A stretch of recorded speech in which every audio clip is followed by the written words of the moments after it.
Welcome. And for those who are returning, welcome back to our channel.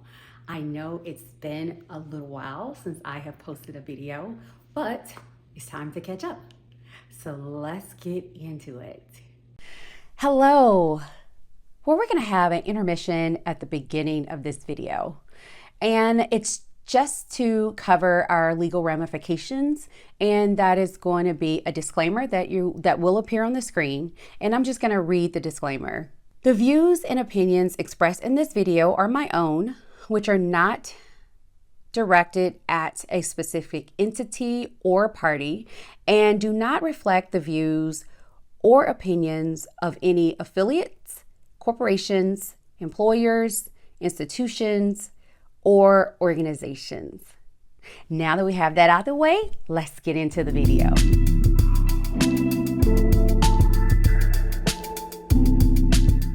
Okay, so things have changed. To get started in all of this, I think the last time I posted a video, I might have asked, what are you all's opinions? Should I return back to the situation where I was forced to take a medical leave, or should I go to another institution where they work with us, being that we're over 40 and we're, have careers as well as, pursuing our dreams and getting into nursing school and balancing all family, career, changing, right? Nursing school, etc. Of course, we need organizations that's going to support us while we balance our self-help. Self-care and self-help is so important and it's so imperative. As you all that has been following this community since the beginning, and if you haven't, I can definitely make sure I post that video from earlier this year. Long story short, definitely went through the proper channels of the complaint process with the school, and then even some processes outside of the school, and decided to not return to the school because they stood by their policy, and it's fine. Sometimes it's not a match, right? As we do this research, for those that are still in the pre-nursing process and you are vetting out your schools, just know that as you're doing your research, just make sure the organization is going to support you in every endeavor that you have. So while we're so anxious to get into the nursing school, just make sure that you, if there is a freak accident and you are in a situation, the school have a support system, a very good support system that's going to accommodate your emergency situation. So long story short, I did go through and vet out a couple of schools that would accommodate my current situation of working full-time, going to school, and have a great support system. So I did a lot of research and I have made that decision. I will definitely reveal that at the end of the video, so you have to stick around. But what I do want to emphasize on this video is self-care. So I remember when it wasn't orientation, but it was the last school that I attended. They made everybody go through what I would call like a freshman orientation class, although it was 3 credit hours. And one of the weeks that we had a week that focused strictly on self-care. And we actually had to read journals and watch videos on it. And they even offered a book that we could purchase. And although it was great, they emphasized, I remember the 30-minute video was emphasizing on, self-care is very important, and don't, study all night to prepare for nursing school tests and all of these things that I think when we're in the process, right, when we're trying to get all our things done and just check a box, okay, I did this, now let me write this paper, or let me write this reflection of this week's task. Looking back on it, it's wow, I see why they had so many tasks and things that they wanted us to do to really emphasize self-care. It probably should have been in orientation, the clinical portion, when we got accepted into the clinical portion and had orientation, it should have been a 30-minute section of self-care, because that actually affected me. Again, if you go back to that video, freak emergency situation that happened.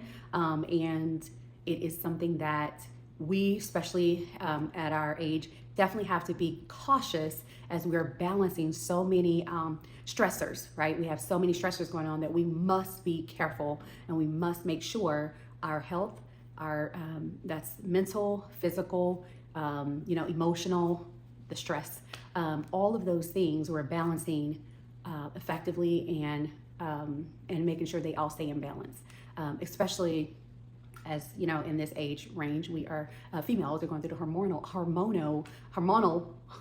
hormonal balances as well. So we really have to be careful with all of that. And so I think it's one of those things that we just have to, we really have to pay attention and pay attention to our bodies and just say, time out.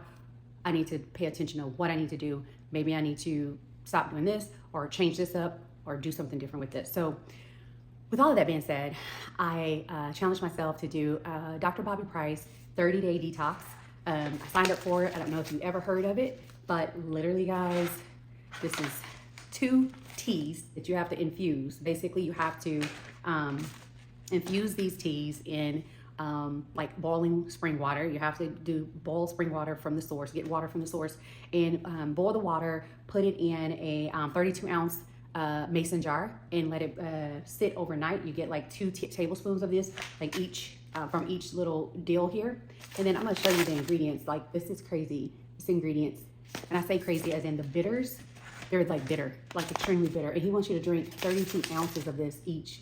I've done it before, and I did it like for only 7 days. And it, the minimum you can do is 14 days. So this is gonna be my first time. I did it 3 years ago, 2 years ago. This is gonna be my first time doing the 30-day. And I'm doing it September 1st for 30 days.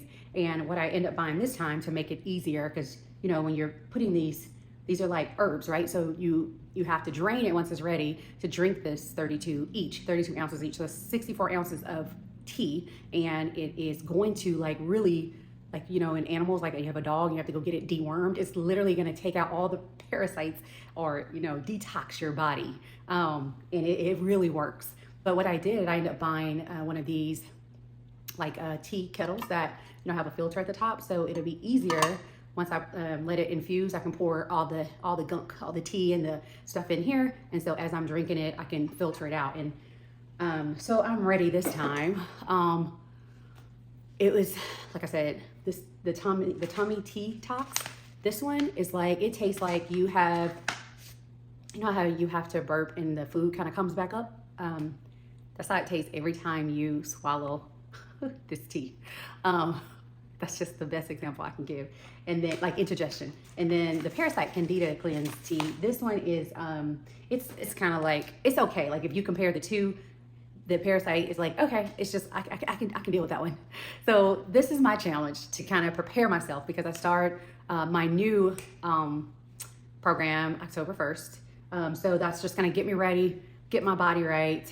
I'm challenging myself to, on top of that, he suggests, you know, you get some sun, you know, walking outside, getting some sun, you know, every like 30 minutes, or get outside for 30 minutes to do a little exercise, as well as a raw plant diet the entire time also. So getting prepared for that. I think with the emergency situation that happened to me last time, I'm definitely making sure my body is ready to go and ready for the nursing process. So nursing school. So with that being said, also going to try to take some time off before school as well. So going on a quick little, just to disconnect and just take some time to just get away from everything, no phones, nothing, and just kind of like disconnect. So I'm gonna do that also before October 1st. So now to the school that I selected. So it is one of the schools that I did a review on for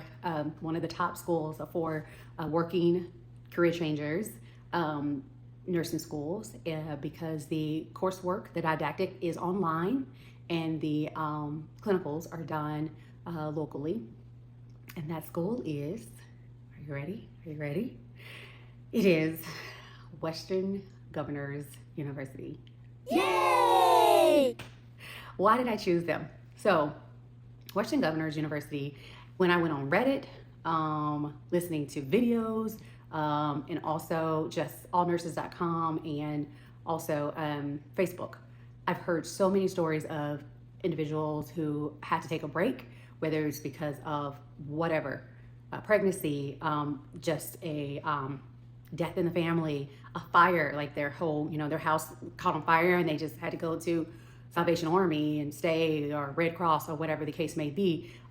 Their program mentor, the one that was a fire, their program mentor had to, you know, collected all this money, sent them a check. I mean, so when I say beyond support, because you get a program mentor that's with you, you talk to them depending on what arrangement you all have, but it's like at least every other week, if not weekly. But the accommodations, the student that had the fire in the nursing program was probably the most touching story. But everyone has had a thing where it's like, okay, you need to take a leave, or whatever you need to do, they're there to support you. And yeah, I mean, I had an emergency situation, but it was not something where I have not heard a situation where somebody's in emergency, in a hospital bed, and they come in a room and make them sign a leave of absence and, kick them out and say, sorry, but we're going to take your money anyway. Nothing like that. They're all about the student. And so that sold me 110%.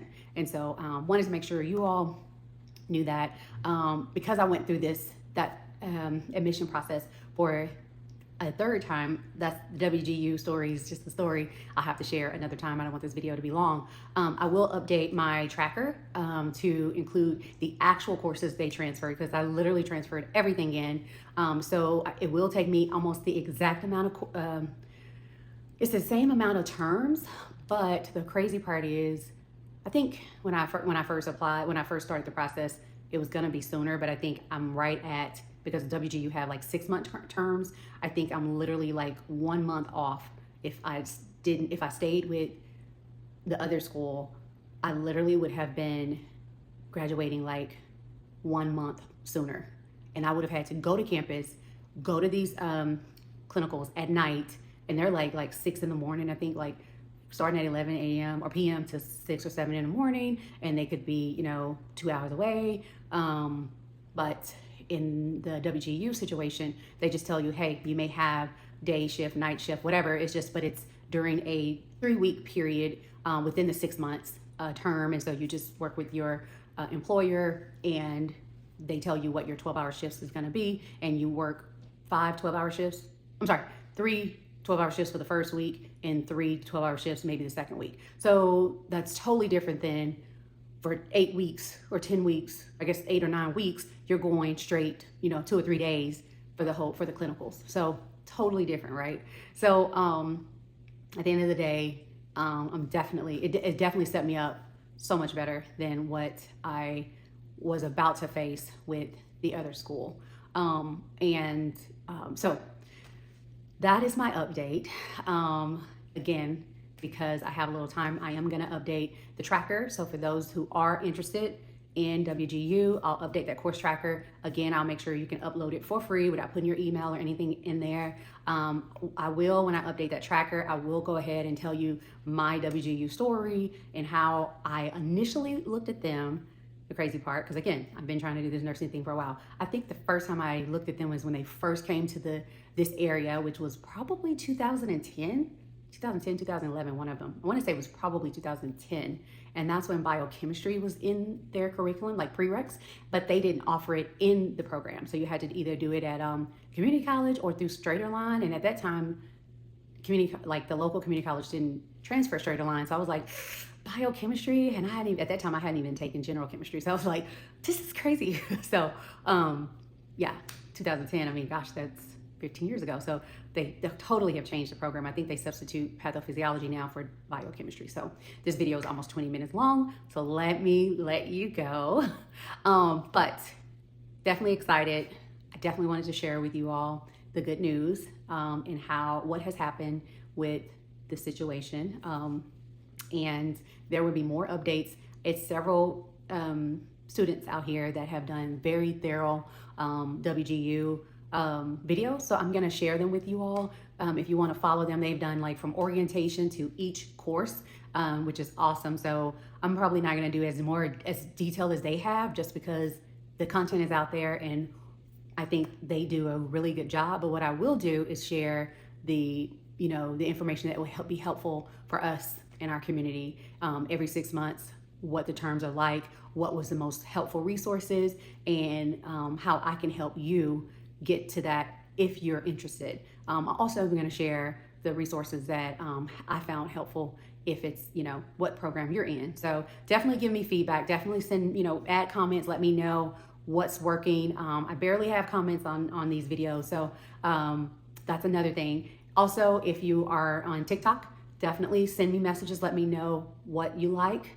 what you don't like. I think TikTok is a lot more active than YouTube. So let me know if what else you want to see. Now that I'm going over here, I'll probably just do a whole playlist that's just dedicated to WGU.